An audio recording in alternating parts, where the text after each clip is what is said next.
হলো বিবাহ তালাক হওয়ার পর সেই বোন নেওয়ার বিধান কি?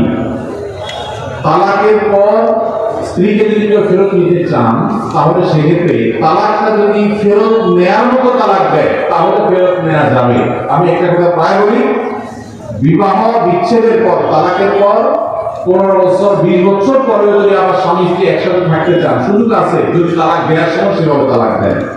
আমাদের দেশে সাধারণত তালাক দেওয়ার ক্ষেত্রে আমরা 1 তালাক 2 তালাক না, পারলে শত শত হাজার হাজার তালাক দেয়। স্ত্রীকে একা না পারলে স্ত্রী 14 সহ তালাক দেয়, আছে না নেই? এগুলা বিভ্রান্তি। যারা বিবাহ করেছেন তাদেরকে বলছি, আর যারা বিবাহ করবেন তাদেরকেও বলছি, খবরদার দাম্পত্য জীবনে স্বামী স্ত্রীর মধ্যে যত বোঝাপড়া গরমিল হোক, যত গন্ডগোল ফাসাদ হোক, কখনো রাগ উঠলো আর তালাক ঝেড়ে দিলেন, এই কাজটা কখনো করবেন না। আমি আমার ক্লাস খুলনা না বলে আমার কথা প্রায় বিভিন্ন জায়গায় বলি, হুজুরের কাছে তালাকের মাসআলা নিতে আসলে মাসআলা উত্তর দেওয়ার আগে ওনার খোঁজের নিচে যে ব্যাগ থাকতো ওই ব্যাগ দিয়ে আগে একদম অফিসে নিতেন। সে কোনো অফিসার, সে কোনো ব্যবসা প্রতিষ্ঠানের মালিক ওসব দেখা দেখি নেই। তালাকের মাসআলা কোন পুরুষ লোক জানতে আসে, এই মাসআলার উত্তর দেওয়ার আগে উনি ব্যাগটা বের করে শরীরে যত জোর আছে জোর দিয়ে 4-5টা বাড়ি আগে মারতেন, এরপরে ব্যাগটা রেখে বলতেন এবার বড় কথা।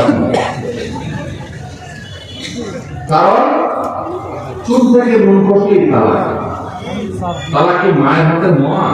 মনে চাইলে তালাক দিয়ে দিলেন, এটা সম্পর্ক থাকে না থাকার ব্যাপার। এখানে পুরুষরা যেরকম হচ্ছে অনেক মেয়েরাও কিছু হইলে মাত্র নয় লোক হইতে না হইতে বলেন আপনার সংসার করবো না, আবার বেহায়ের মতো সেই সংসার দিকে করে। আরে ঠিক বলা উল্টের মতো পুরুষ আছে যে চুল থেকে নুন খসলে বলেন আপনার সাথে সংসার করবে। এই চলুন কি সবাই করবেন? যুবক ভাইরা যারা আছেন, খবরদার দাম্পত্য জীবনের প্রথম দিনগুলো, প্রথম বছরগুলো অনেক কষ্টে যায়, পরিমাণা হতে চায় না। স্বামী স্ত্রীর মধ্যে নানান বিষয় কেমন লাগে, মায়ের কারণে, বোনের কারণে, ননদের কারণে, শাশুড়ির কারণে, বাইরের লোকের কারণে নানান ভুল বোঝাবুঝি তৈরি হয়। দিন যত অতিবাহিত করতে থাকবে, যত পারিবারিক জীবনটা সামনে এগোতে থাকবে, লাঠি করতে থাকবে, সন্তান বড় হতে থাকবে, ইনশাআল্লাহ দেখবে এগুলো সব হারিয়ে যাবে। যারা ধৈর্যশীল তারা সবর করে, যারা অধৈর্যশীল তারা আগে আগে রাস্তা দুই করে ফেলে। এই জন্য ধৈর্য সহ্য ছাড়া কখনো পারিবারিক জীবন টিকানো সম্ভব নয়। ঘরে ঘরে তালাক হচ্ছে, আমি তালাক নিয়ে একটা লিফলেট তৈরি করছি, ইনশাআল্লাহ সেটা অচিরেই হাজার হাজার মানুষের কাছে আমরা পৌঁছায় দিব যে বিবাহের আগে তালাক সম্পর্কে সতর্ক হন। বেশিরভাগ মানুষ তালাক দিয়ে এসে করে চোখের পানি ফেলে, এসে বলে হুজুর দিয়ে ফেলেছে এখন কি করবে। আপনি যদি 3টা তালাক দিয়ে শেষ করে থাকেন তাহলে সেক্ষেত্রে আপনার স্ত্রীর সাথে আপনার সংসার করার সুযোগ যদি নষ্ট করেন, গোটা পৃথিবীর সব হুজুর একসাথে হয়ে মক্কার ইমাম সাহেব যদি একসাথে হন, আপনাকে আপনার স্ত্রীর সাথে সংসার করার সুযোগ দিতে পারেন না। কারণ ব্যাপারটা হলো ছুরি মারার মতো, আমার পায়ে ছুরি মেরে দিলেন, এরপর আপনি 3 বার কামড়াচ্ছেন, আফসোস করছেন। আফসোস আপনি করতে পারেন, আমি জীবিত হয়ে যাবো না।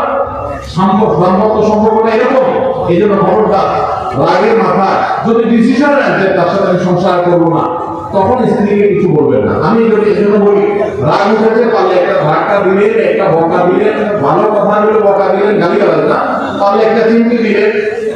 যদি আপনি অন্যায় করে থাকেন তাহলে আপনার বিচার করা যাবে। কিন্তু যে তালাক দিয়ে বসেন, তালাক তো জিত ওনা জিত মহারাজ ওনা জিত, নবী সাল্লাল্লাহু আলাইহি ওয়াসাল্লাম বলেছেন 3টা কাজ ইচ্ছাকৃত করলে যা হবে, দুষ্কর্মী করে করলেও তা হবে। আমাদের দেশে বিভিন্ন জায়গায় একসময় ছিল, এখন আছে কিনা জানি না, অনেক এলাকার প্রশাসন, অনেক ভাইরা তারা বড় বড় সাইনবোর্ড লাগিয়ে রাখছে, রাগের মাথায় তালাক দিলে তালাক হয় না। দেখছেন আপনারা এই সাইনবোর্ড? কেউ দুর্ভাগ্য হয় না, কারণ এরকম সাইনবোর্ড অনেক জায়গায় আছে। আমাদের দুর্ভাগ্য যে আমাদের ফটো অনেক সময় আমাদের প্রশাসনের বাইরে দিয়ে দেয়, রাগের মাথায় তালাক দিলে নাকি তালাক হয় না। তালাক কি মানুষ মহব্বত করতে করতে দেয়? স্ত্রীর সাথে মহব্বত ভালোবাসা আত্মীয় তালাক দিয়ে দেয়? আর তো দেই না কেন? তবে শরীয়ত বলে রাগের মাথায় আপনি ব্যালেন্স হারিয়ে তালাক দিয়ে পরে আফসোস যেন করতে না হয়, এই জন্য আপনাকে সবর করতে হবে। তালাক দেওয়ার ডিসিশন নিয়েছে, স্ত্রী একটা মাসিক পার হওয়ার পর্যন্ত অপেক্ষা করতে হবে। আসলেও কেউ দিয়ে তালাক দেবেন কিনা, তালাক দেওয়ার নিয়ম শুনেন। যেভাবে তালাক দিলে আবার ফেরত নিতে পারবেন কখনো চাইলে, সেটা সুযোগ কখন হবে। আপনি সিদ্ধান্ত নিচ্ছেন না আর একসাথে আমরা থাকবো না, ওকে ফাইন, পরামর্শ করছেন বন্ধু বান্ধব, বিচক্ষণ মুরব্বী, আলেম ওলামা, লয়ার, তাহলে এবার আপনাকে অপেক্ষা করতে হবে। সিদ্ধান্ত নিলেন আজকে আর কালকে তালাক দিবেন কিনা, অপেক্ষা করতে হবে একটা মাসিক পার হবে, এরপরে পবিত্রতা আসবে। সেই পবিত্রতা ক্লিয়ারে শারীরিক কোন সম্পর্ক হওয়ার আগে আপনাকে তালাক দিতে হবে। এটা তালাক সুন্নাহ। এভাবে তালাক দেন, যদি দিতে হয় এভাবে দিতে হবে। কেন শরীয়তে দৃষ্টিকোণ অবলম্বন করতে জানেন? কারণ শরীয়ত এনশিওর করতে চায় আপনার তালাকটা খুব বিচক্ষণতার সাথে, বুদ্ধিদীপ্তভাবে, সুচিন্তিতভাবে হয়েছে, ঠান্ডা মাথায় হয়েছে, বুঝে শুনে হয়েছে। আপনি এটা অ্যাবনর্মাল হয়ে মেজাজ হারিয়ে আপনি মাথা গরম করে দিয়ে ফেলেননি। এটা নিশ্চিত করবার জন্য এতগুলো সময়, এতগুলো স্টেপ নিয়েছে যে একটা মাসিক পিরিয়ড পার হওয়ার পরও স্বামী স্ত্রী একে অন্যের প্রতি যথেষ্ট আকৃষ্ট হওয়ার কারণ থাকা সত্ত্বেও সেই শারীরিক সম্পর্ক করার আগে আপনি তালাক দিচ্ছেন, মানে হলো যথেষ্ট যৌক্তিকতা আছে এবং আপনি খুব কনভিন্স হয়ে বুঝে শুনে তালাক দিচ্ছেন। এটা এনশিওর করার জন্য যেগুলো বাদ দিয়েছে, এই বাদ পার হওয়ার পর আপনাকে তালাক দিতে হবে। আমাদের দেশে হাজারের ভিতরে 999 জন মানুষ তালাক দেওয়ার সময় মুফতি আসলো আর পট করে তালাক দিয়ে দিল। এটা সুন্নাহ তালাক নয়। এই তালাকটা এইভাবে তালাক দেওয়া এটা একটা গুনাহের কাজ। এবার তালাক দিবেন না, তালাক দেওয়া যাবে না। এই জন্য যুবক ভাইরা যারা নিয়ম করবেন ভবিষ্যতে আপনারা জেনে রাখেন, ঘরে ঘরে তালাক হচ্ছে। ঢাকায় যতগুলো বিবাহ এখন হয় আনুপাতিক হারে প্রায় পাল্লা দিয়ে কতগুলো বিবাহ বিচ্ছেদ হয়। ভয়ঙ্কর ভাবে তালাক বেড়ে চলেছে। কয়েক জায়গায় মাহফিলে গিয়েছি, এলাকার চেয়ারম্যান সাহেব বলছে, ভাই আমি চেয়ারম্যান হওয়ার পরে যে বিচার আছে আমার কাছে আসছে, বিসমিল্লাহ করছি তালাকের বিচার দেয়। একে বলছে যে কয়েকদিন ভিতরে 20-25টা তালাকের বিচার আসছে, আর যেগুলো আমার কাছে আসে সেগুলো তো আমাদের দেশে বাইরে। এই জন্য আপনাদের প্রতি আহ্বান রাখতে চাই, আমাদের সংসারগুলো সব খান খান হয়ে যাচ্ছে। সবাই সংযমী হতে হবে, ধৈর্যশীল হতে হবে। as-sabru জাযাউহু আল-জান্নাহ, সবরের বিনিময়ে আল্লাহ তাআলা জান্নাত দান করবেন। সবাই সবর করবেন তো ইনশাআল্লাহ।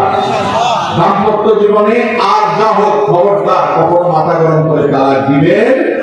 আমি যেভাবে বলেছি সুন্নাহ সম্মত তালাক, এভাবে যদি পিরিয়ড যাওয়ার পরে, সুস্থ হওয়ার পর, শারীরিক সম্পর্কের আগে একটা তালাক দিবেন, এটা হলো সুন্নাহ। তালাক কয়টা হবে? একটা বেশি তালাক দিবেন সেটা জায়েজ হলো না। জায়েজ হবে একটা তালাক দিবেন, বাস রেখে দিলেন। 2 মাস 3 মাস পার হয়ে গেল, আপনার সম্পর্ক ছিন্ন হয়ে গেল, দুজন দুদিকে যেতে পারেন, আলাদা বিয়ে হতে পারে। আবার বহুকাল পরে চাইলে নিজেরা শুধু বিবাহ করিয়ে আগ্রহ আবার একত্র হয়ে যেতে পারবে। আর যদি আপনি একটা দিয়েছেন, আবার আরেকটা দিয়েছেন, সোনার পর একটা দিয়েছেন, দিয়ে 3টা শেষ করে ফেলছেন, তাহলে আর কখনো বিবাহ যদি মক্কা ইমাম সাহেব এসব পড়ায় তারপর আর একসাথে থাকতে পারবেন না। আল্লাহ তাআলা আমাদেরকে এই বিবাহ বন্ধন এবং তালাকের ক্ষেত্রে শরীয়তকে মেনে চলার তৌফিক দান করুন।